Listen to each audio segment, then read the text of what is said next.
Nagsimula ng tumaas ang antas ng tubig sa Pantabangan Dam matapos ang tuloy-tuloy na pag-ulan dulot ng habagat na pinalakas ng Bagyong Inday.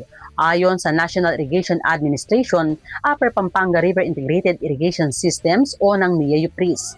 Mahalaga ang pagtaas ng water reserve ng dam dahil ito ang pangunahing pinagkukunan ng supply ng irigasyon para sa libu-libong ektarya ng sakahan sa Nueva Ecija at mga karatig lugar.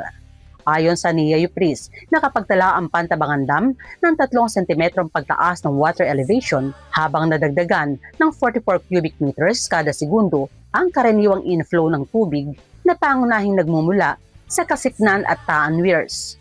Itinuturing ito ng ahensya bilang simula ng pagbangon ng reserbang tubig ng dam bilang paghahanda sa dry crop 2027.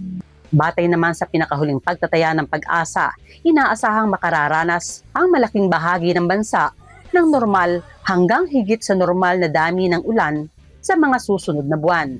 Inaasahan ding may 9 hanggang 13 tropical cyclones na maaaring pumasok o mabuo sa Philippine Area of Responsibility mula July hanggang December 2026 na makatutulong sa patuloy na pagdagdag ng tubig sa mga ilog at dam. Sa kasalukuyan, mahigit 133,000 hektarya na ng sakahan ang nairigahan ng UPRIS ngayong unang linggo ng July at wala pang 20 hektarya ang natitirang saklaw ng kasalukuyang irrigation program.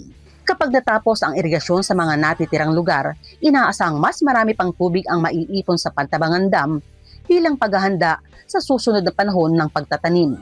Patuloy namang nakikipag-ugnayan ng NIA sa mga irrigators associations upang matiyak ang maayos na pamamahala sa yamang tubig at tuloy-tuloy na supply ng irigasyon para sa mga magsasaka. Elsa Navallo para sa Balitang Unang Sigaw.